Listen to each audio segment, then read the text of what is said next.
Um, Twitch isn't up. Hello and welcome. Good evening, everybody. It's Tuesday night. That means it's time for the GT4 series of Midwest Motorsports. We are at the circuit Zandvoort in the Dutch Dunes. Everybody's coming to grid right now. Qualifying is over. Don't look now. Max Bauer has put it on the pole. He's going to share the front row with Brian Coxon. Josh Bloom and Michael Odell are going to be on the second row. Jason Phillips and Travis Rowe are going to be in the third row. And Niles Kula in the AM division starts P7 tonight. So good qualifying for Niles Kula. Steve Hansel, 7th. Walker McNulty, 8th. David Stark and Jesse Coffey round out the top 10. As you can see, everybody's coming to the grid. We got Adam Sondag running the overlays. He just popped up the grid. Thanks, Adam. Good to have you tonight. And I'm joined in the commentary booth with Aaron Holroyd. We have a full pace lap, Aaron. So we got some time to talk. Tell me what you know about Zandvoort. What do you think we're going to see tonight? Zandvoort's one of those quick Dutch laps, especially when it's under the short circuit tonight. So we won't have the big F1 circuit, so these guys have a little bit of an easier time. But we're going to see some nice passing with a couple of these 180 turns and hairpin chicanes. So we have a nice battle front. We got Max Bauer, like you said earlier, leading off in the P1 with Brian Coxon, who's been on tear recent, so he's P2. But we got the usual suspects: Joshua Blum, Michael Dale, and Jason Phillips filling out your top five. It's going to be a nice close battle here tonight. We have a nice hour of racing coming ahead of us. About a minute 15 per lap, so give or take somewhere between the 50 to 55 laps. These guys will be running with their pitting, and yeah, we'll see how this comes tonight. Looking forward to it. I see some pretty aggressive tire warm up already as these guys are on their out lap. You can see from the track, we'll get a quick lap in, but there's lots of different opportunities for passing, and the with a full field tonight of over 30 cars, I believe, have joined us tonight. So really happy to see such a big field. It's going to get very crowded very quickly, and this is what I call one of the high banked turns. It's turn 3, I believe, and we're going to see some action there. Several different ways to go through that section. Faster section here as they go headed towards the shortcut. And I think this is where we're going to see the most action, both with traffic and even by yourself. There's a 180 right coming up that goes on a portion of the track that's not used very often. And here we go. Right here, it's very tight. First gear for some cars, these GT4 cars, and then back on to rejoin as the circuit goes towards the back half of the track. So the track map is up. Thanks for that. And you can see that that's going to be the hairpin, where I think we're going to see some action right before this right-left chicane, and then back to the huge, big acceleration zone coming towards the lap, towards the end of the lap. So let's go racing.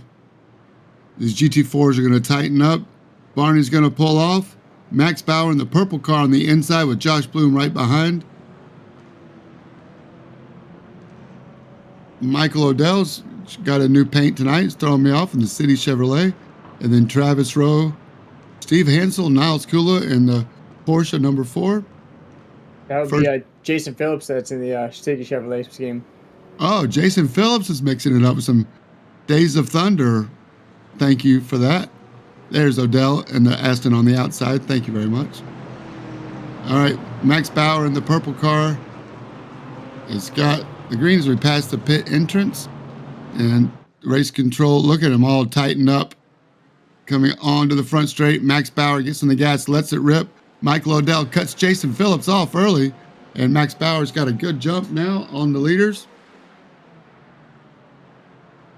Remember, all 4X and above will be reviewed on the first lap. So hopefully these guys can keep it clean as they go through first sections of the track. A hard right there before going to the high bank turn. Yeah, Zandvoort drivers and F1 drivers like to call that almost like a NASCAR turn with the high banking and shorts, almost Bristol style. There's the 180 super tight. Josh Bloom looks like he gets a good run coming out of there. Oh, we have a big kerfuffle behind. We have a big gap between these guys now, so some fell back between fifth, and we're watching Michael Dell drop big time. So Oh Dell no! starting P4 gets a lot of damage on the side of his car. Not sure what happened there. I saw a nice big Oh gap. no! Look at that That's gap on Francis the track. Faustino Looks like he's crashing crabbing, for so he's gonna have Hopper. to use a fast repair. Oh man, I don't know if there's any way to rewind it and see what happened there. That looks like the biggest kerfluffle in the history of kerfluffles. Here's Odell. There's three wide behind him, but Odell locks it up, gets it sideways, he just parks it right in the middle of the track. He doesn't know where to do. Everybody has to stop and back up. There we go. Oh my goodness. He's put it in reverse trying to stop. We got Steve Hansel locked it up with Walker McNulty on the inside. What on earth? Odell finally gets it back to pits. That car was crabbing the entire rest of that track. He took a big He shunt to the right lost it. rear. Oh, sorry, I didn't mean to interrupt you there, Adam. Lots of cars in the pit lane. It looks like Michael Odell has done it early. He did the same thing or something similar in Imola early in the race, parked it in the beach. We have a 4-car breakaway for the lead. This is Michael Odell. His wreck has taken the back half of the field and put a big gap. These front four now have a huge advantage as they're going towards the inside to try to break the slipstream or break the draft. All Max Bauer, Brian Coxon, Josh Bloom, and Travis Rowe. And then almost 8 seconds to the next guy.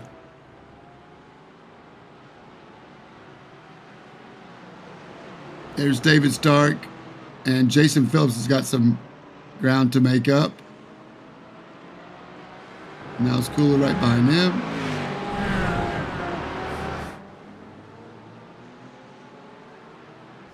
Yeah, so at the first lap incident, there's a bunch of names that popped up, but I would say that the four that got in trouble were going to be Michael Dell, Dan Gish, Steve Hansel, and Francis Faustino, who are still looking like they're in the pits right now. Hansel has come out, and so has Francis Faustino, but 4 cars took a big fast repair immediately, so those guys are going to be trying to hustle and get as less damage as they possibly could. Max Bauer's pulling away from Brian Coxon. I like this view. Maybe we can ride with Brian for a lap and see. Go around with you. You can look on the track map on the right. We're in the yellow M&M at the bottom of the track at turn 1. Turn 2 is a slight kink and then a hard right coming up to the NASCAR turn. Again, several different ways to do it. Brian Coxon and the McLaren doing a pretty good job of throwing it in there deep and getting sideways and saving it. And here's where Michael Odell lost it on lap 1. And like we say, down into first gear for the McLaren. Brian Coxon makes it look easy. A little bit of correction on the exit. Into the right-left chicane with the hard left on the exit. Sweeping exit. Now we're headed to a short shoot before a 90-degree right and then flat out all the way back to turn 1. As you build speed here, it's a very important corner to get it right. You might see some guys running off on the exit left there as they try to build speed and back to the lap. And that's 1 minute and 12 seconds for Brian Coxon. 1:11.8. Max Bauer, that lap just did the new fast lap of the race, so 1:11.3. He's got Josh Bloom and Travis Rowe right behind him.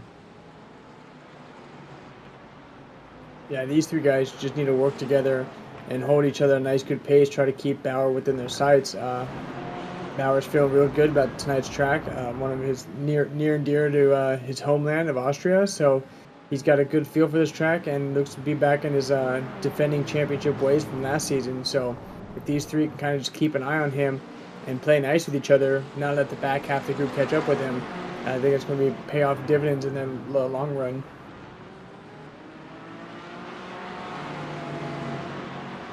We'll have to find out. We got barely 5 minutes in So we got 54 minutes to find out who's going to take tires if they need it, or those guys that stopped are unfortunately going to still have to stop for gas. So they just have to pace themselves and try to figure out how to make the best of a bad situation.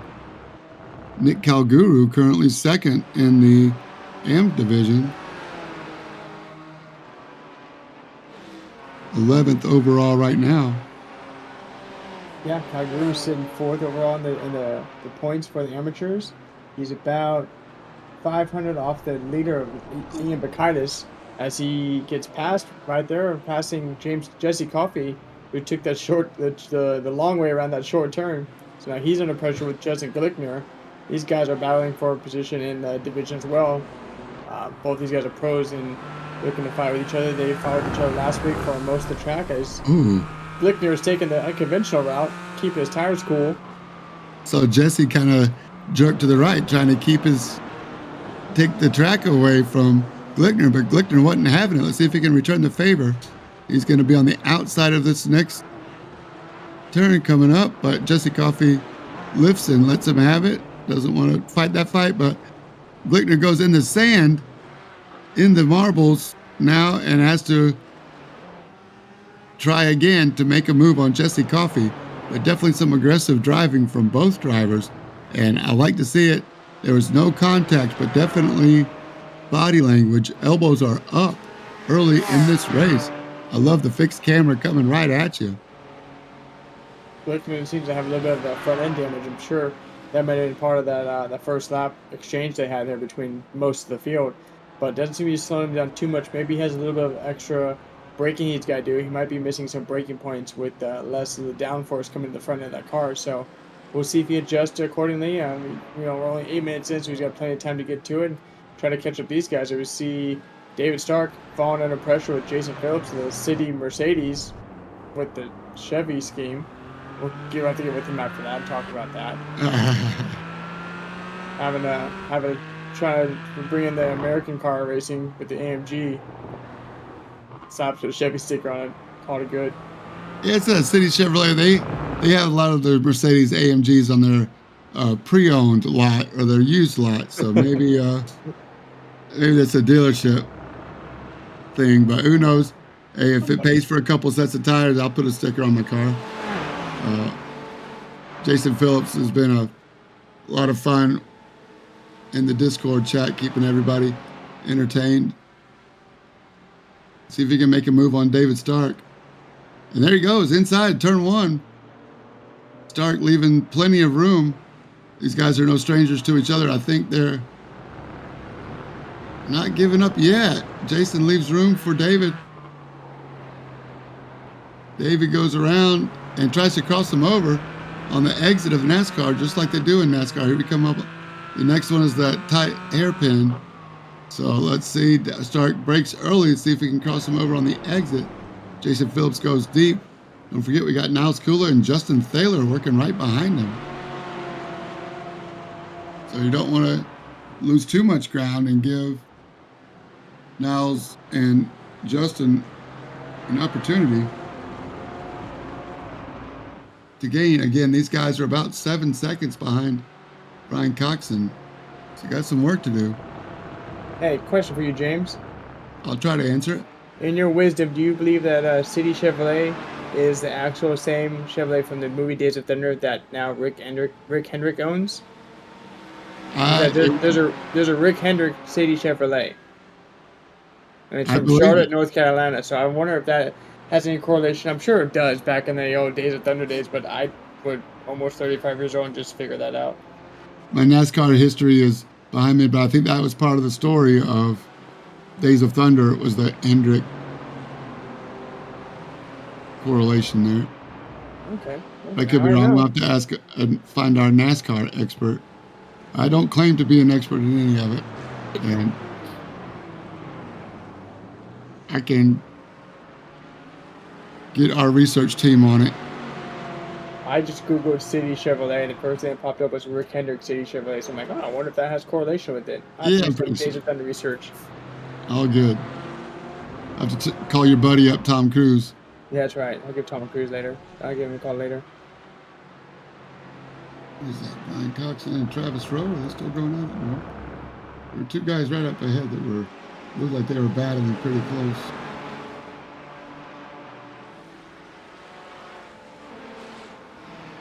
Just in front of Jason Phillips now. Who's that next car up? Nope, it's all good. Josh Bloom 4 seconds back from Max Bauer now. Max Bauer is checking out. Travis Rowe, good to see Travis Rowe. He had a great run at Road Atlanta.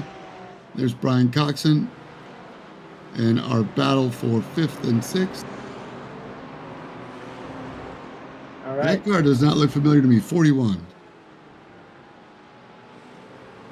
41, that is going to be. You sure it's at 51? We had a 41 on the back bumper left rear, so all good. Might be just his paint if the numbers aren't right. Yeah, I don't see a 41 on the number screen, so I think it's just a wrong number. 42 is Gerard, though.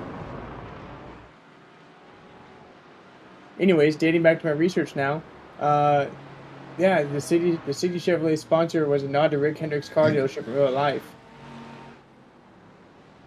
I'm sorry, it was or was not? It was, and they actually have memorabilia of a signed script from Tom Cruise of Days of Thunder to a personal note to Rick Hendrick.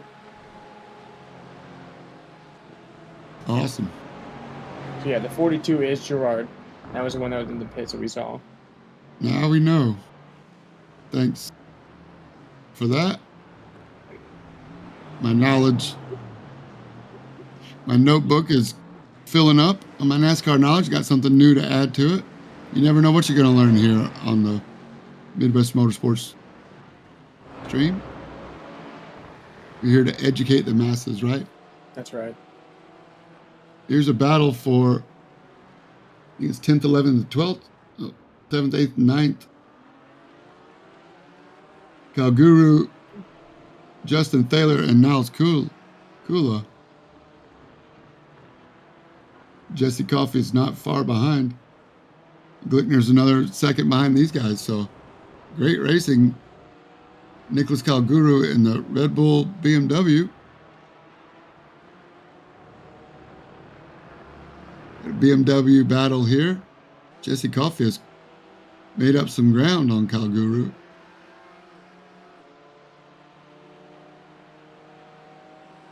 Justin Thaler pulls away now. 2 seconds just in those last couple of corners.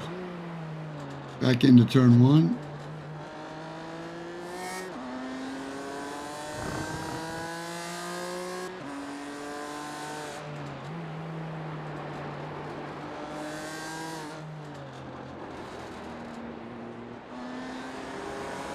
Driving from the nose of Jesse Coffey. Looking up at the battle, this is what it's like. Coming on the hairpin once again, let's see. Jesse Coffey definitely takes a tighter line. Calguru carries a little more speed on the exit. We're too wide up ahead, or is that somebody pulling over to let him go? It's another car paint I don't recognize. We've had a couple of new entries, so it's great to see the field growing. Let's go. Who's going by the Porsche? What are we going by? Doing a good job with the 77. Thank you. That's Kevin Merritt.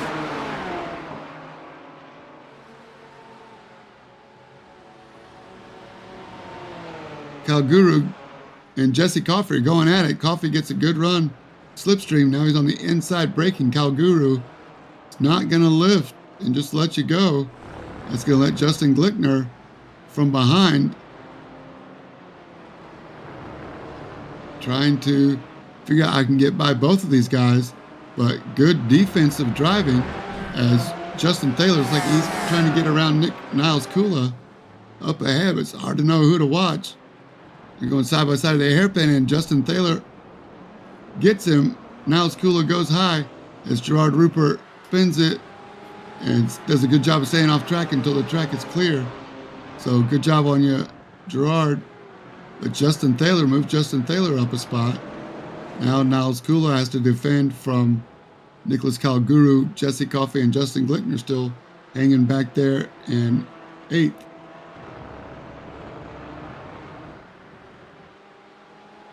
12th overall. Justin Taylor had to work on Niles Kula for the better part of 8 laps there. Finally got it done. Good to see Justin Taylor having a good run. He deserves it. Yeah, he was able to stay out of the madness earlier, and luckily the magnets were all pushing the opposite direction instead of pulling towards him. He's no stranger to getting love taps from everybody in the wrong place at the wrong time. So Taylor was able to escape most of the damage. It looks like his car looks pretty well. He might have been on the inside during that spin, so I think he snuck around the inside when all that stuff went down. But Justin Taylor having himself a good run. It's in P7 overall and 7th in class. Still early. There's still time for him to screw it up No, yet. don't say that, dude. Come on now. I'm pulling for you, Justin. Keep it going. That's right. Looking to the back now, under the carbon fiber wing.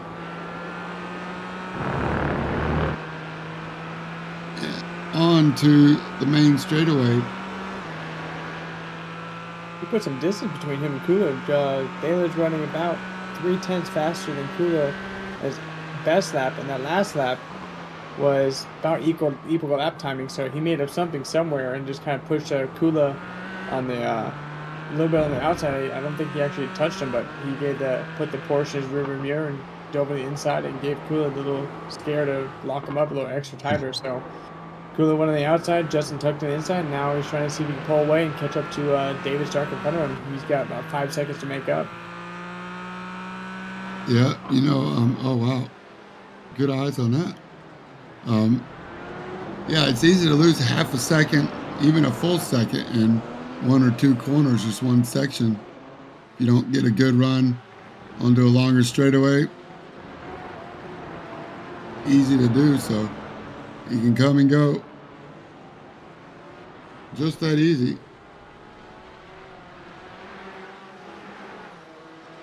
Jesse Coffey now trying to still work on Calguru.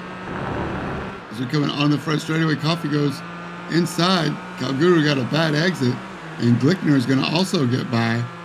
Coffey breaks the slipstream on Glickner, and Glickner gets by. So is Glickner going to be able to get the slipstream, or is he going to follow now? Hope that Calguru doesn't run him over in the back end. Jesse Coffey's breaking point's definitely different than Justin Glickner. So let's see how this plays out as these guys were racing earlier. Now they're moved up a couple of spots. They have lost ground to Niles Kula and Justin Taylor, but Justin Glickner and Jesse Coffey working together as Calguru right on the bumper of Glickner again. Calguru is known to be very aggressive for all 60 minutes. Sometimes to his benefit, sometimes to his detriment, but we'll see how this plays out. Coffey's kind of running that Alonso breaking points compared to Glickner being Russell. Did you hear about that over the weekend, James? Oh, tell me again. Fernando Alonso with George Russell in the last lap in the F1 race. Yeah, that was pretty ugly. I didn't hear about the penalty though. Yeah, he got a 5-second penalty because they went back and checked through the Whatever. data to show the braking points from the lap before and the lap after. I'm like, what? So you can't back up a driver now? And That's ridiculous. I guess because of the high speed area that it was a danger to the track and situation. So Alonso got docked 2 positions or 5 seconds. And it's racing. Yeah, I know. I was like, come on. He brake checked the guy slightly by the littlest bit. It was the last lap. He's trying to keep the guy behind him and bring it home in one piece. Yeah. He did bring it home in one piece. Russell the one that had a couple pieces. Russell didn't. Yeah, that's more dangerous for Russell to try to. Anyway, I'm over it. Yeah. I'm glad. Whoa, it's Wortman and oh no, Ian Bakaitis. That's the chrome horn coming through on turn 2 and 3. Ian Bakaitis in the AMG and Wortman in the Aston. And Bakaitis, I'm sure it wasn't intentional. David Wortman saying, "Whoa, buddy." Wortman saving it though. Can't keep himself off the wall. Nice job. The guys are trying to make a move on. I mean, I know not going to give him any pass on that, but he is a serious point. He's down a lot. Probably got caught up in that mess, so his pace might be a little bit better than these guys, and kind of just got caught off guard with Warman. Yeah, of course. And David Wortman knows that nothing's intentional. He knows Bacchus Ian too, so happy to see. David Wortman will get him back.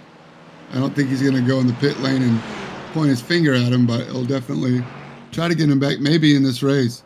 But be careful because you got Walker McNulty in the purple McLaren right behind him. That's your buddy, right? Yep, it is my friend. There you go. Looking good. He's got got a couple. Got an updated scheme. Put some graphics on there. Makes the car look better. I heard he was messing around with some iRacing templates, trying to figure it out. He's a big time guy in the Assetto Corsa, right? Yep, he does a lot. I thought David Wharton was going to get Bacchus back. But here we are riding with Walker McNulty. I like this view too on the shoulder here, right in front of the AC. Let's see if Walker can make a move on Wortman. I'm pretty sure he saw the contact between Bacchus and Wortman. That's how he was able to catch back up. So he knows these two have some bad blood between them. Walker's smart enough to be patient and wait for an opportunity if it should arise. But also we got Andrew Willis behind. Man, we got lots of racing up and down the field. This is just awesome GT4 action. Don't forget, if you want to join any of our 4 Midwest Motorsports leagues, go to www.midwest-motorsports.com and check it out. Check out the rules. You can get some GT4s on Tuesdays. As Niles Kula goes around the outside. Here we go. Coming up to the hairpin, Justin Thaler must have had a bad run through the NASCAR turn. Niles Kula goes wide. Justin Thaler goes inside and gets the pass back. That was a carbon copy of the first pass. So now I was keeping on the back of Thaler, and that was exactly the same way it passed last time. So Niles has got something here. He got those sections of the track where he's faster than Thaler and pulls up to him and tries to make the pass. I think he just needs to hit his braking mark a little bit earlier, maybe a little bit heavier, and trust that he's not going to lock it up, turn the brake bias down some more. But as speaking before, James, you want to join the sessions? We got a bunch of racing going on Tuesday nights, as you're here now, the GT4s with the road racing pros and amateurs. Then we have Friday, Saturday, and Sunday with the trucks for NASCAR and the Oval Series. And then we have Xfinity on Saturdays, and we have Cup on Sundays. And then not to mention Mondays, we get the cooldown lap with our broadcaster James J and the race host Adam, or I'm sorry, Anthony Tasker. That's right. Or as my game likes to say, Gusler. Because they can never get his name right. I don't know how you can mix up Caster and Gusler. But yeah, there's all things right there. Take your phone out, scan the QR codes. You got Monday nights at 9 o'clock for the cooldown lap. Then you have 7 p.m. to 7:30 is when we start racing for the GT4s. 9 o'clock racing for the trucks. That's right. I believe it's 6 and 7 for Xfinity and Cup. Somewhere in there. Close enough. Yeah, no, it's perfect. Midwest-motorsports.com where you can scan the QR code. So we got a black flag. That's our first little timing board pop up. Black flag for number 12. Walker McNulty has a black flag. Maybe he got caught with the pit entry, as these drivers have a special entry tonight with the entry and exit of the pit lanes. If your wheels are on either side of the white line on the track, and you go in or out of the entry of the pit lane, then you can get hit with a black flag. So he's going to have to go there, serve a penalty, then get his car taken care of before he can come back out. Max Bauer, so actually, I'm sorry, pits have already started. Max Bauer pitted on lap 19, so he's got a fresh set of tires if he did take some, and he's got fuel, so he was your leader, sitting down 13th now, but he was the first car to come back with a fresh car ready to go. So you're looking at him not stopping for the rest of the time. This last 35 minutes left of the race. 35 minutes. Yep. Hopefully he got his fuelage right last time. I know last time he did pit too early and had to pit twice. It's the FedEx. Is that a Mercedes this time?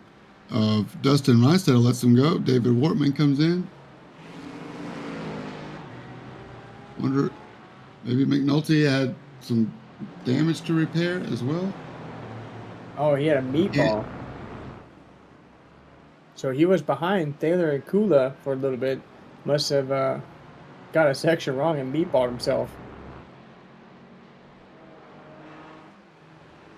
I believe he was in that fight with David Wortman and Ian Bakaitis. That's right. I'm sorry. Bunch of fights. We got the 13 FedEx car of Ryan Sitto. I'm sorry, 11. He's pulling it out for his pit. Josh Blum has inherited the lead due to Max Bauer taking his pit. So we'll see how long Josh runs it out here for. Maybe he's gonna go for the longer stint in the beginning, or if he's gonna tuck down inside now and take his fuel and maybe tires. We'll see based on stops. Hugging the inside pretty good. Here's what happened to Walker. Where he's falling. Oh, Oh, just gets on the inside of David inside of Wortman. Wortman, and Wortman didn't know he was there or what? Yeah. Thanks, Adam Sondag down working the cameras for us in replays. So Bakaitis and Wortman fighting for it. And here goes McNulty. He's almost on the rumple strips, and Wortman comes over on him. He had a little bit more room there, but he was going to be in the gravel. I don't think it's a penalty worthy, but it's a meatball, so he has to come in and repair. His car is too far damaged to continue. So iRacing gives him a meatball. It wasn't a race control black flag. It was definitely a racing incident. I'm sure race control already has looked at it and decided if it's going to be a review afterwards. And because they just served the meatball, tough break for Walker McNulty and David Wortman. I'm sure Ian Bakaitis can breathe a little easier now that he doesn't have so much pressure. That was shaping up to be a good race. Titus does have Andrew Willis. He's within half a second, so his pressure's not off the hook yet. But back to that instant, I think Walker had a good run on him and just got the door shut on by too late from Wortman. From Warman. I think Warman was too late on closing the door, and unfortunately, they both paid for it in their worse ways. So these guys both have to take their pits and get their cars repaired. But now we got Willis, who's closed up on Bacchus, and behind them, Mike Odell trying to make the charge back up from his first lap incident, finding his way back into 16th overall now. So he's made up a lot of ground. Basically started P30 to 31 at them about four turns into the race. So caught up half the field. Most of these guys, some of these guys are taking pits and tires already. Bauer is pitted. Odell came in for a short 3-second stop, but that was on lap 1, so that was just his quick repair.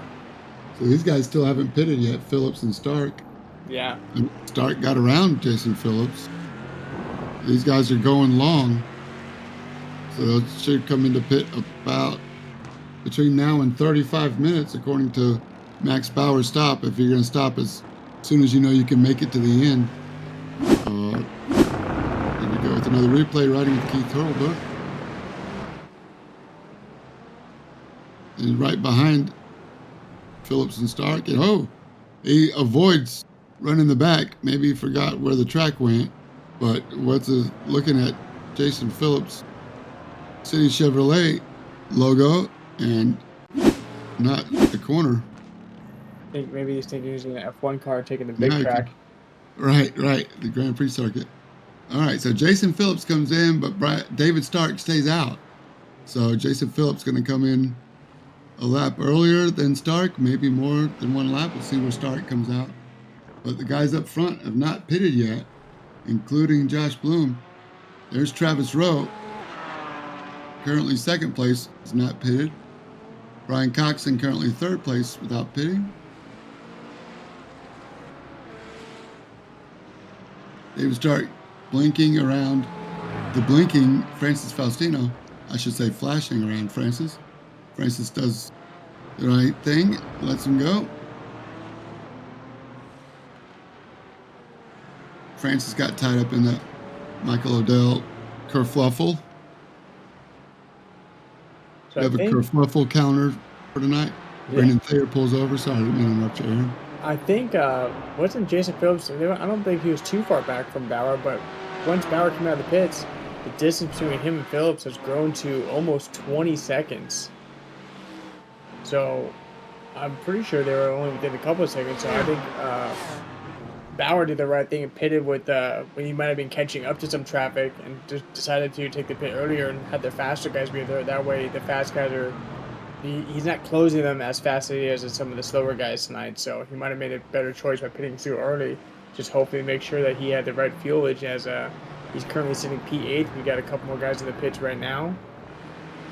And he only 2 seconds longer of the stop for Jason Phillips, so he only lost 2 seconds in the pits. If it would be 20 seconds back now, Jason Phillips trying to do the best to manage the best out of a bad situation. But it's still early. Lots can happen. No, I'm getting passed down at Walker McNulty, the 12, with the pink and purple McLaren has just retired from the race. So we're down to 29 drivers now. I'm sorry, That's a good point. 30 Yeah. drivers.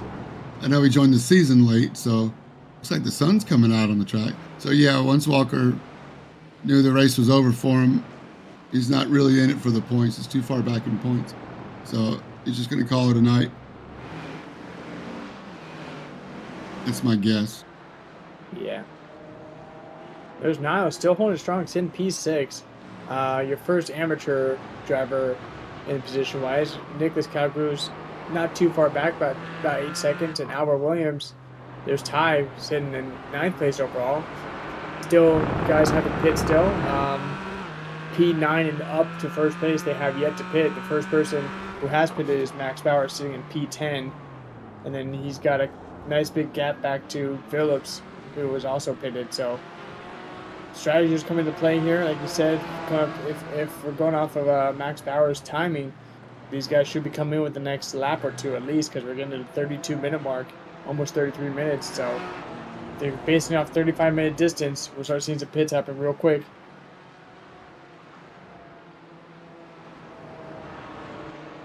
Jesse Kofi still battling out with Niles Kula too. He's caught back up to him. Yeah, it's not over till it's over. You know, even though these guys are in a pro and an AM division, where they finish is the points that they get, regardless of class. The amount of points they get is different from the pros and AMs, and that's how the season championship works. But every position is worth fighting for, regardless of the division of the car you're fighting. So I think the rules admins have done a pretty good job of coming up with a way to keep the classes separate, but still have a reason to fight for position on the track. So I like what we're seeing, and this is the battle currently for 6th and 7th. Yeah, I mean, in the race. If you're Niles, you want to put more pros in between you and the next amateur, because that's that much more of a distance you're getting on your competitors. So the more cars you finish in front of your amateur person behind you, you're going to get a significant amount of points, because it's not based off first, second, third in the division. It's based off on track. So you want as many people, as many pros in between him and the next amateur as you can get. Gerard Rupert pulls over to let these guys go. Thanks, Gerard. But Niles Kula was a little bit nervous about where he goes, and now Jesse Coffey decides to come in. He's made it as far as he can go, 34 minutes in. So I'm expecting Niles Kula on the next pit stop as Josh Bloom, the race leader, and Calguru comes in. David Stark comes out, or is that Travis Rowe? Yep, thank you. 2 seconds back. David Wortman gets by, and is that Andrew Miller as well? And Josh Bloom now. Oh, that's another paint I don't recognize. That's Ty Williams. He got a new paint job. I just noticed that. Yeah. Oh, look at this. Josh Bloom on Max Bauer. So this is really the race for the lead. Right here, yeah. Josh Bloom waited the last minute, and now he's caught Max Bauer. So we are racing once again at Zandvoort in the Netherlands, right by the beach. The wind has been overcast all day. I saw some sun pockets earlier, so I'm guessing maybe the track is going to gain some temperature here. It still looks cloudy over there, but Max Bauer is going to get a good slipstream on, is that Ty Williams? And then Josh Bloom is a little far back to get advantage of the double draft, but Max Bauer definitely getting some help here on this straightaway. Josh Bloom has surprised us and gone from a 4 or 5 second to a 2-second lead. That paint does look cool. I don't see yellow, black, and orange cars very often. But shout out to Ty Williams for getting that cool paint in. Here we come up on Gerard Rupert.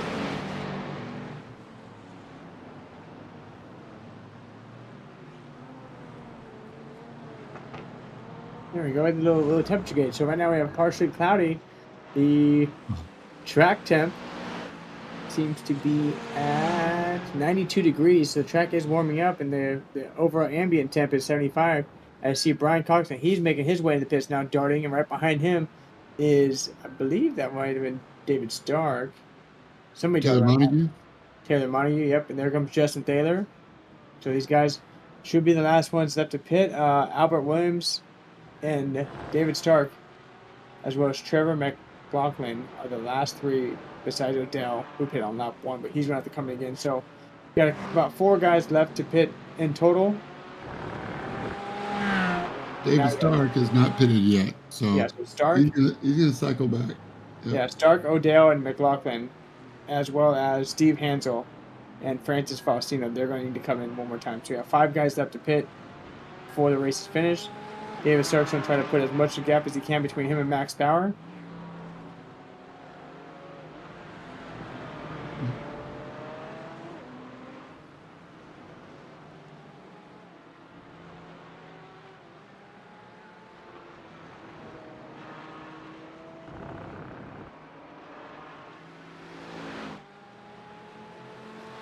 Max Bauer and Josh Bloom are going to be racing for the lead. Ty Williams and David Stark decide to come in. Michael Odell also comes into the pit. So Max Bauer and Josh Bloom, 1.3 seconds between them. Let's see if Josh Bloom can make any ground on Max Bauer.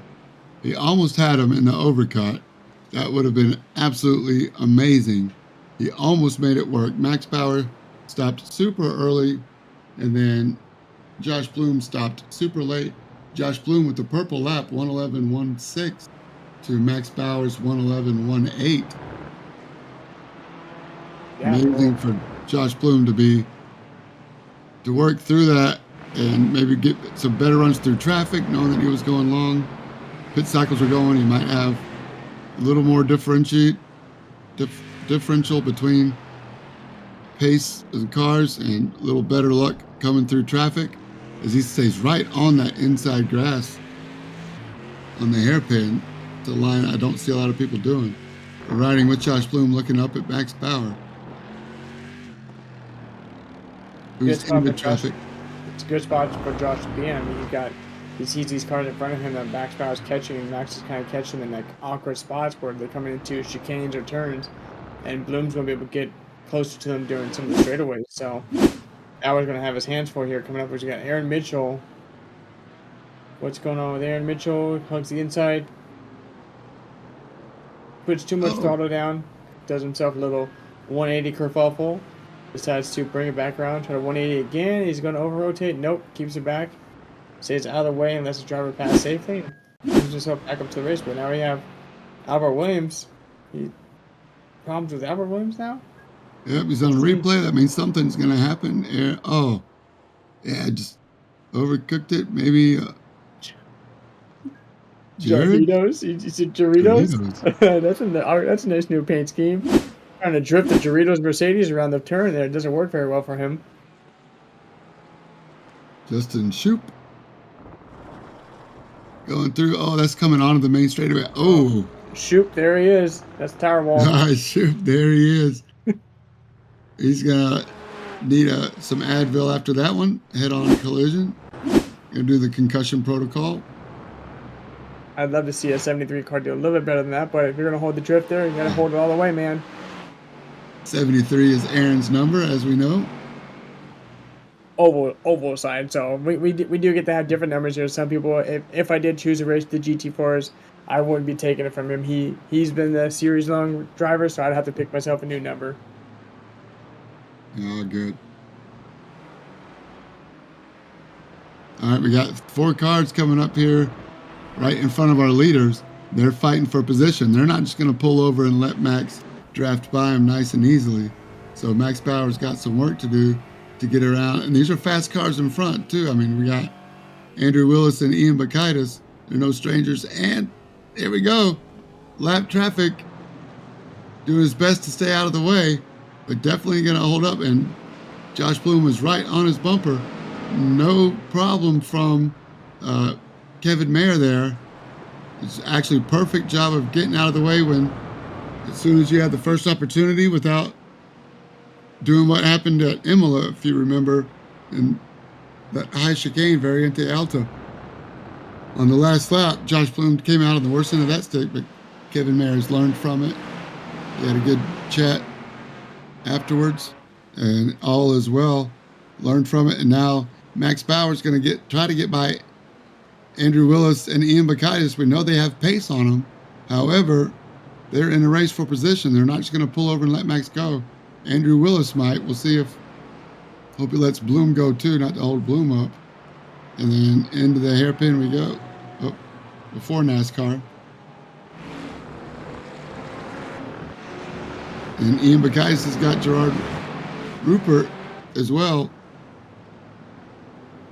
coming up in the hairpin. So I think Bloom is going to be right on Max's bumper as they come out of the hairpin.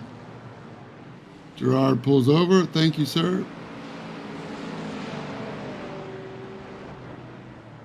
And Max Bauer now is probably going to get a good draft on Ian Bakaitis. Let's see if Josh Bloom can stay with him through this section and onto the front straightaway, or if Max Bauer is going to try to make a move. Josh Bloom needs to stay with him here and stay in the slipstream this time and see if he can make at least stay with Max Bauer as Bakaitis pulls over and lets him go when they're ready. But Josh Bloom is on his bumper this time. They'll both get by. Ian Bakaitis and Andrew Willis can get back to their battle, and the leaders continue on with now a little bit of room to race. And let's see if Max Bauer can keep his pace. But once again, don't forget, Josh Bloom has got the fastest lap of the race. So not by much, but it's probably going to boost his confidence a little bit when you look up and you see the purple lap is yours. That's right. Josh Bloom being very good at stalking Max Bauer. Staying in the judge when he can, but also that nice tight line there allows him to get right up the inside, right on the bumper now of Max Bauer. He is significantly closer in the hairpin this time around. Have to make sure he brakes too hard. Doesn't want to get the back of Bauer and send him into the sand. But now these guys are coming up to more lap traffic, so we'll see how they handle here as the tuck of the draft. Keith Hurlbut going to be the slipstream setter. Oh, we got Christopher Hopper in the wall. Good job of not rejoining there. Hurlbut goes wide, and down the front straightaway they go. Sorry about your luck there, Chris. Get you some goodies, headache powder. Goodies, headache powder? Is that some old man thing? It's a Richard Petty thing. Oh, okay. Speaking of NASCAR, some more NASCAR history for you. Chris Hopper probably gets two wheels driver's right, trying to put the power down on that long front straightaway, and a little too much steering input. Here we go. Yeah, oh, four wheels off in the gravel. They're not going to save that, right? And he missed the DRS sign, but kablamo into the wall. Check your mirrors, check your relative, and all's good. Christopher Hopper comes into the pits. No change up front. I'm sorry, what was that? Yeah, to check his pants too. Yes. Change of underwear, probably, for Christopher Hopper after the race. Bloom doing well stalking the back of Bauer. Not letting him go. Right at 15 minutes left in the race. Another paint I don't recognize, the guy they're going around. That's Trevor McLaughlin from the Oval Series. Thanks, Trevor. Appreciate you, buddy. He does pretty good most of the time at letting people go. Not all the time, maybe, but Trevor's pretty cool. Not all the time. Hey, it's all good. Here we go. Robert Odell. Getting his meatball for the night. Brother. Oh. Spaghetti and meatballs for Robert Odell. Backs it up. I like the Ray Bestos paint, though. A little throwback to some NASCAR. What'd you call Fields it? paint schemes. It's the Robart, I believe. No, it's The mobile mobile. one. Mobile one. Mobile one. Did I say Robart? Yeah, I'm like, what the what? Yeah, sorry. Mobile one. Talking about Robert? Robart? Robert Odell. That's what confused me. There's a Robart something. I'll figure it out. Okay. I'm getting old, man. I need some glasses, no doubt. Tell you else is getting old. Max Bauer's getting old of seeing Joshua Bloom on his backside. Bloom has not Right? been letting him go, so he's doing really good at staying within this half-second margin. So he's able to close up in these long straightaways, get the back of him, have a little bit of late braking. But Max Bauer is still holding him on, keep him strong.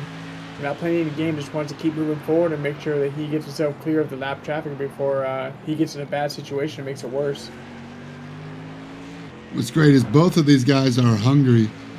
Josh Bloom has had a win at Road Atlanta, but also been through some adversity at Imola. Max Bowers had a bad Road Atlanta and then a not so great Imola. He was hoping for more, and so he definitely needs this for his confidence as we're coming up on 13 minutes to go.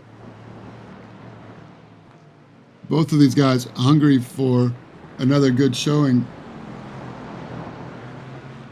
I believe they're like hungry like the wolf, I'm assuming. That's right. Look at this. Glickner and Coffey again have been with each other the entirety of this race. I believe it was like the last race too. These guys just seem to turn the same laps and just like they work well with each other. I'm almost 95% confident. I've called this before. These guys just staying in line with each other and they make their way through the field. So these guys, whatever they have magic going, they should form a team and pick an independent car and run something because these guys are 1 and 2 on track almost the entirety of every single race I've seen. Once again, it's like that piece of toilet tissue on your shoe. It just won't go away. And nobody tells you it's there, but you look down and you see it, it's you again. I thought I got rid of you a couple of laps ago. Come on, man. But no, there you are again. And Glickner's being very patient, but aggressive, but not aggressive to the point that ruins either one of the race. Justin Taylor, P7, just in front of these guys. And here goes Glickner looking, filling up the mirrors of Jesse Coffey. Oh, look at Bloom. Bloom's getting closer now. He's getting closer to Max Bauer. He was within 0.1 seconds. These two have themselves the general battle they have every week.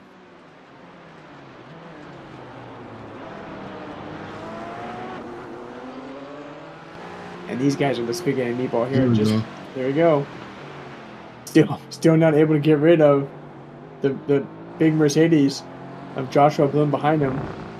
They're taking significantly different lines. If you notice, that was running almost like the midline, and Blum just seems to be running all the inside lines, tucking that car in. And I'm impressed to see him able to keep that heavy, big, fat car slowing down and tugging the inside like he's driving a Porsche.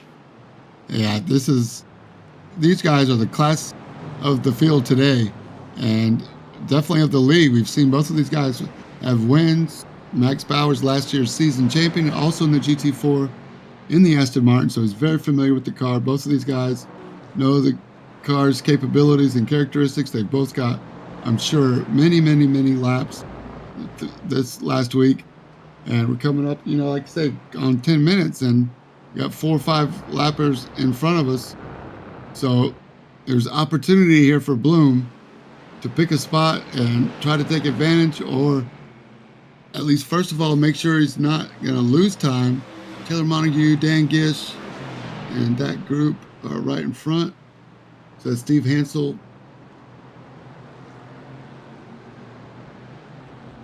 Up ahead, and Michael Odell. Sure that Aston is in front, but yeah, where's Dan Gish in regards to Michael Odell? All right, so Michael Odell must be in between them, so they're on different laps. But man, here is Max Bauer now on Montague. Goes by. Thank you.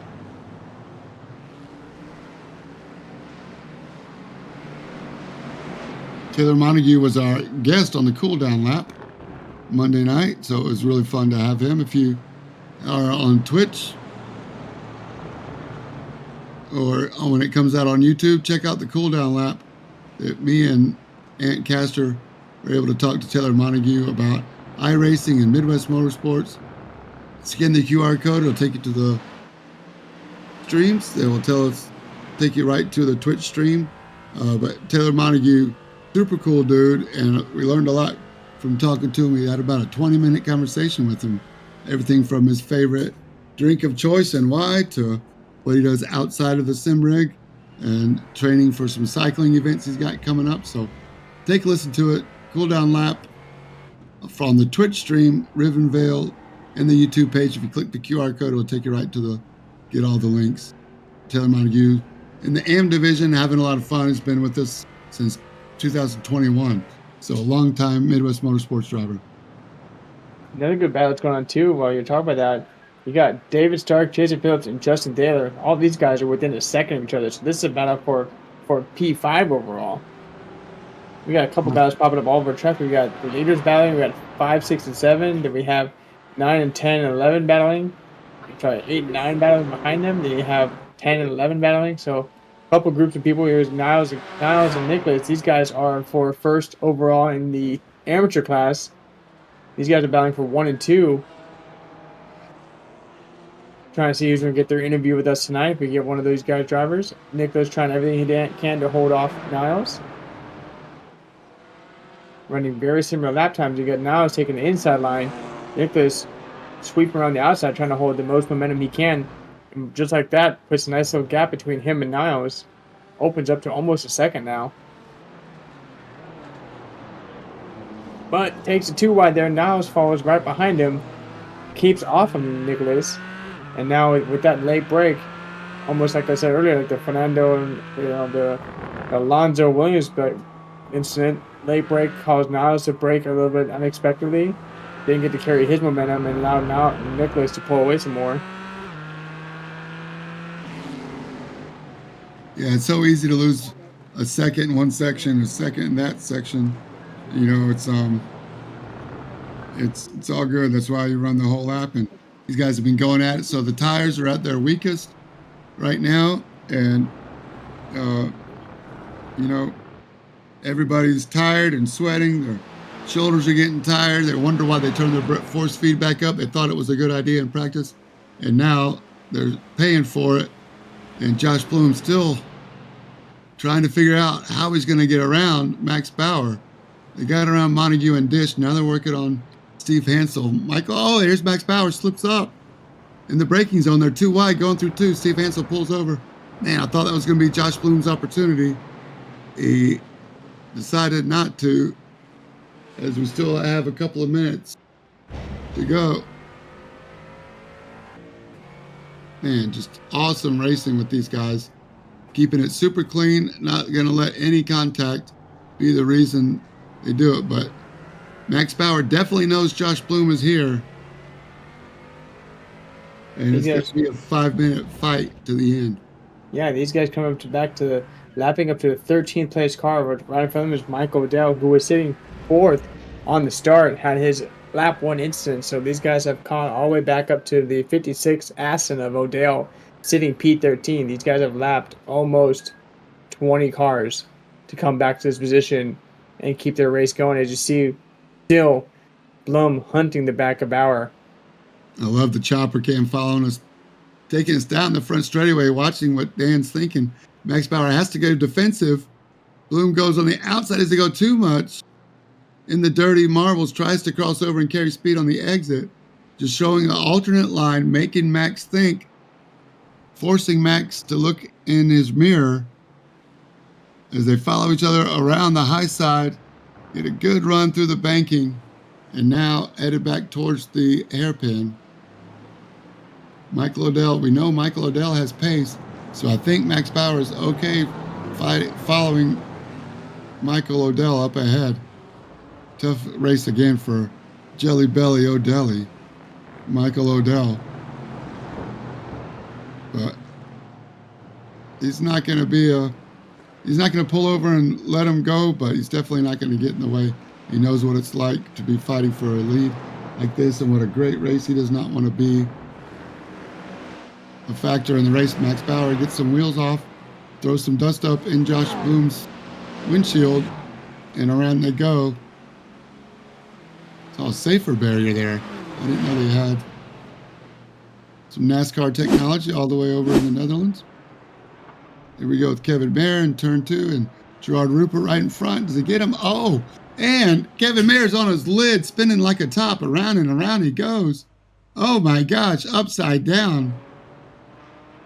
And gas pedal's not going to work on that one. That's going to have to be a Christopher Hopper coming out of the pits. Man, good for Kevin. Well, I'm glad we got that on replay. Thanks, Adam. Adam Sondag, killing it on the cameras tonight. Wow. After an eventful last couple of laps for Kevin Mayer last week, that was not his fault at all. Yeah. What does the crew chief tell him there? I mean, that would be a safety car, maybe even a red flag any other time. Our leaders have got around. Michael Odell. Thanks for that, Michael. I'm sitting here talking to myself, thinking I'm talking to you, but I was muted. We should have had we could have had Joshua come out there with the safety car. Yeah, that would be a mad dash for the last 3 minutes. Jim, the crew chief. No, it's supposed to be on the other side. Yeah, rubber side down works better.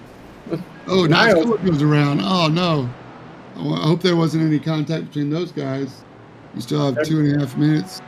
Maybe we'll see a replay. I don't know if there was contact. There might have been, because Albert Williams is on the back of him now. Albert was about 5 seconds back from these two. Wonder what happened. He was fighting with Calguru, wasn't he?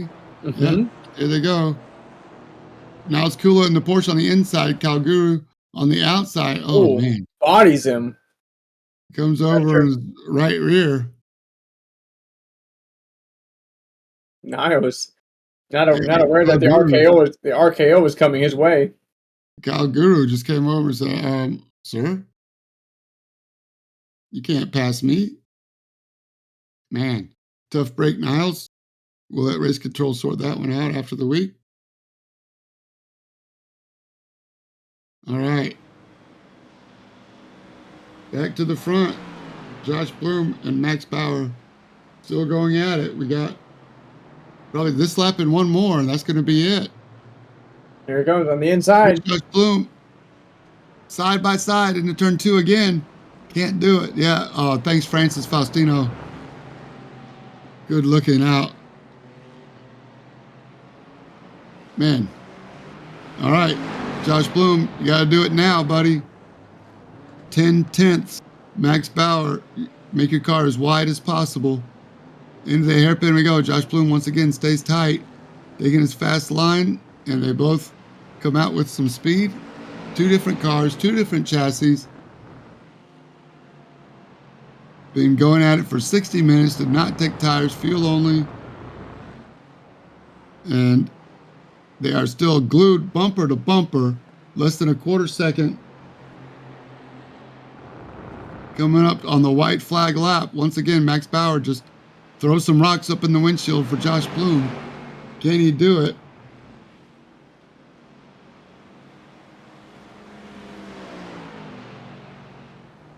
Here we go. Start of the last lap. This is the kind of racing we love. Midwest Motorsports GT4.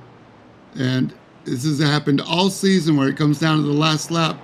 Two guys tied up, bumper to bumper, coming to the flag. Max Bauer, no stranger to being in the lead last season, has not had a great run this season yet, but this is going to be a great one if he can pull it off. He's got to hold off a charging Josh Bloom who really wants it. He's giving it everything he can.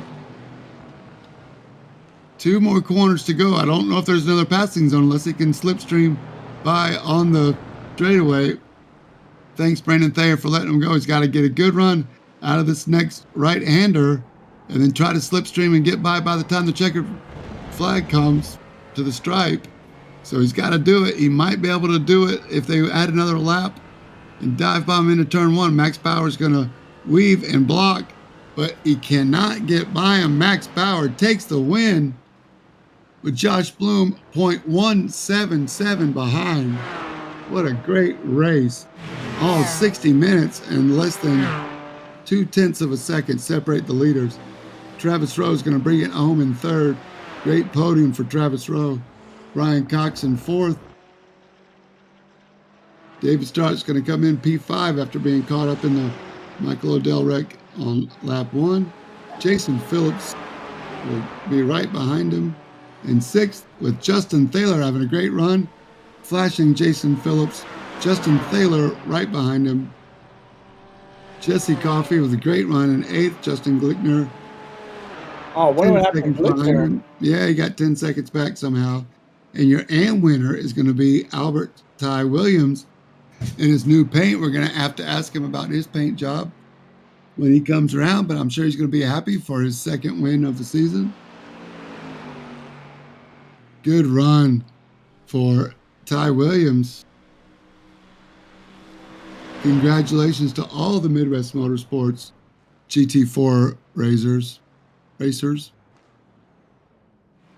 We appreciate each and every one of you guys for coming out and racing with us. Andrew Willis, after going skyrocketing at Road Atlanta,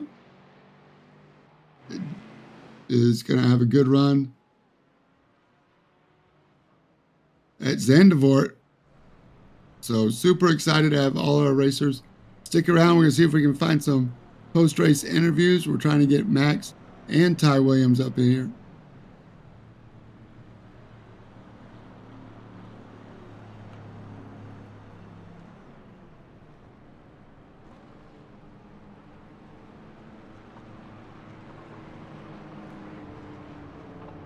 One second, he's coming up.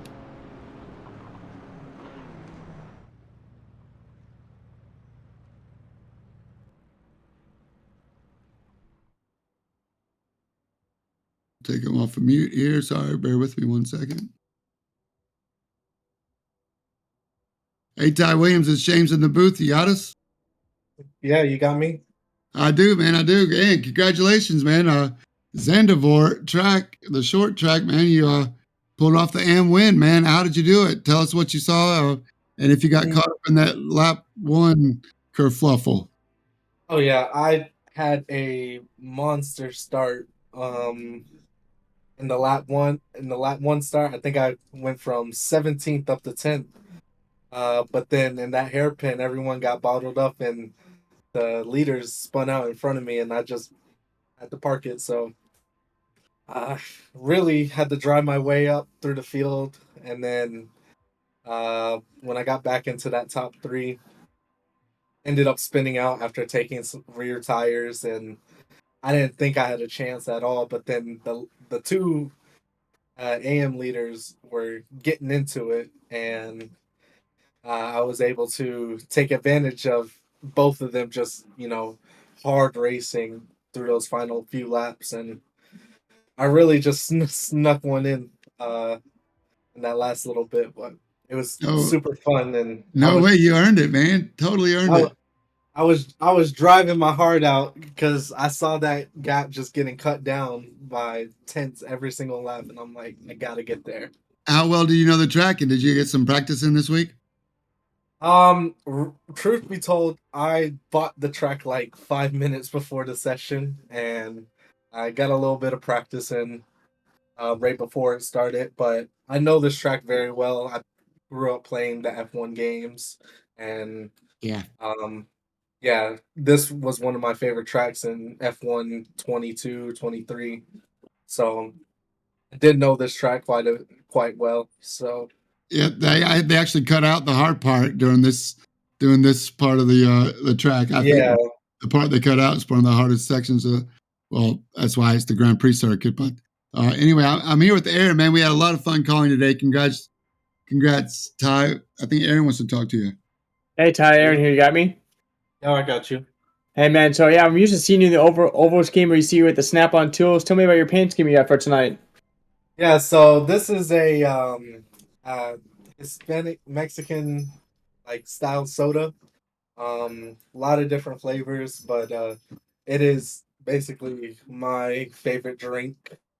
Um, I'm addicted to it, fiending. So, uh, Sean Cunningham made me a scheme of it, and I was like, I gotta get it some redemption after Imola last week. Imola was ugly for me, so glad I could put it in victory lane. Yeah. I mean, we watched Niles and Nick. They're going back at it, back and forth for the most part of the lap. And then I'm not sure if you saw it happen right in front of you. The RKO from Nicholas Calguru on Niles Kula. I think he got a little off track and just came inside. That Porsche happened to be at the wrong place at the wrong time, but that moved you up. And with their damage you might have gotten from there, you were catching up slowly, and you just started making your way through. And you made the pass there at some point. We were busy watching Bloom and Bauer going at it, and those guys were stuck together for the majority of the last half of the race. So it was nice to see you come up here and just do us proud for the Oval Series. I enjoy racing with you guys on Sundays and look forward to next season. And nice to see you out here, man. Yeah, definitely fun. Yeah, definitely fun. I realized that the real leaders were going at it when I got by them. I was like, oh, they're battling. So, uh, I bet it's great for y'all in the booth to get to call, multiple different battles and fights for the win. Correct, man. Well, we enjoyed having you here tonight. We look forward to having you here next week with us. I'm sure you're going to get some practice in, maybe more of a track by, and we'll see you get up here for another one. We'll see if you can get the sweep this week for all four series, too. Yep. I'll Trucks are off. Oh, check Trucks truck are off, off. but Yeah. Xfinity does race Saturday night. I think Cup's off for Easter as well. So you got a chance Saturday night. You could do another Midwest Motorsports sweep for the week. So we'll Yeah. see. Yeah, we will see. I got to see if I'm even here. I don't think I'll be racing this Friday in the truck, so Nope. I'll be in Richmond for modified racing. Nobody's So racing on the trucks Friday night. They're off. It's an off week. So you're off the that's hook. awful. Yep. Okay. Well, once again, man, congratulations. We had a lot of fun calling you to the front, and you got to be there in the right place. So good for you for not giving up and not just coasting to the finish. You kept your foot down all the way to the end, and it paid off tonight. So it goes to show you never know what's going to happen. You got to run the race to the end. Yep. Congrats, Ty. We'll look for you next week at VIR, if not Saturday on the Xfinity side. Thanks again for joining us tonight. Yeah, no problem, man. All right, I think we got Max Bauer with us too, man. Max Bauer, you got me? I'm around. Hi, James. Hi, Aaron. Hey, J Max, welcome back to Victory Lane, my guy. It's been a while, yeah. Go ahead, James, you lead off. Oh no, I mean, just what a fight you guys have with Josh Bloom. I don't know where you want to start. We can start from the beginning on lap one. Not sure if you saw the chaos that happened behind you, but the front four guys got off to a little bit of a gap. And what did you see from there? I didn't see much. I was just focusing on my lane. I wanted to flee ahead, creating a gap to the second guy. And I was noticing in the opening lap there was already some kind of issue, but I was still focusing just to get my tires up to temperature and then start doing hot lap after hot lap. Yeah, man. you had purple lap for a while. Sorry, Aaron. I just have another question for Max about the pit strategy. Did you see what happened during the race and what the strategies played out, or do you have to look back? Well, you came in as soon as you knew you could make it all the way to the end, if I understand that correctly. It was pure luck. Because I set up my strategy, I was ready to race, and in lap 19 I had a little incident with McLachlan. I don't know how to pronounce it. I'm sorry. I think he wanted to give me some space to get by, but in the end we collided at the apex, and then I had damage, and I had to go to the pits immediately. And at that point, Jim told me pit window is open. Wow. So it was pure luck. I was able to finish only with one stop, and then I had to fight all the way through the field, including back markers. And when Bloom came out of the pit, we were head on head, right? Yeah. you guys were glued the whole rest of the last 25 minutes at least. Cause I think he came in around the 32, 33-minute mark, and you guys were within a second. I believe the majority of the time. I think you got away for a little bit, and you guys started catching back markers. And once Mm, you got in your slipstream, you I guys believe were I believe holding Bloom those. took front tires maybe because Okay. in the beginning he struggled. I believe it felt like that, and in the end, last 8 9 laps, I started to struggle with my tires because I was used to brake more aggressively into the hairpins, you know. Yeah. And so Well, all of a sudden, it didn't work anymore, and then I started to sweat because I knew Josh was behind me and just waiting for me to make a mistake. yeah, well, fortunately for you, you did not make the mistake, and he was good enough to be aware of, not to give you the chrome horn and race you respectfully. I mean, he had section where he would catch up to you a little bit more, and you guys took very much alternate lines. You kind of held more of like a midline for some of the turns, and he was holding that bottom line like a Porsche. So you guys we raced each other really well, and it's nice seeing you guys go back and forth and keeping it clean. But like that was the greatest thing ever is you guys were battling the entirety of the last like 10, 20 laps, and not one incident happened between the two of you. And it was nice to see that out here tonight. Awesome. Glad to hear. I agree too. I'm sure Josh Bloom wanted to get by you, but I'm sure he's going home happy, knowing that he gave it his all and just didn't have it tonight. I'm glad to see you back in victory lane and look forward to seeing you next week at VIR. I know you have a pretty good track record there too. Are you ready for some VIR racing? Whenever, wherever, I'm ready for it. I like it. Thanks, Max. Thanks for joining us tonight, man. Great show Thank tonight. you, guys. Thank you. Look forward to seeing you soon. See you next time. That's your pro winner and overall winner, Max Bauer. Another killer race for him. Great GT4 racing. Great call from Aaron. Thanks for joining me. You got anything else to add, man, before I let you go? No, man, it was just nice seeing everybody out there running good tonight. We had a couple instances, but for the most part, everybody stayed close together, and they ran the little choo-choo train. So nice to see these guys running out there tonight. I look forward to next week's VIR race.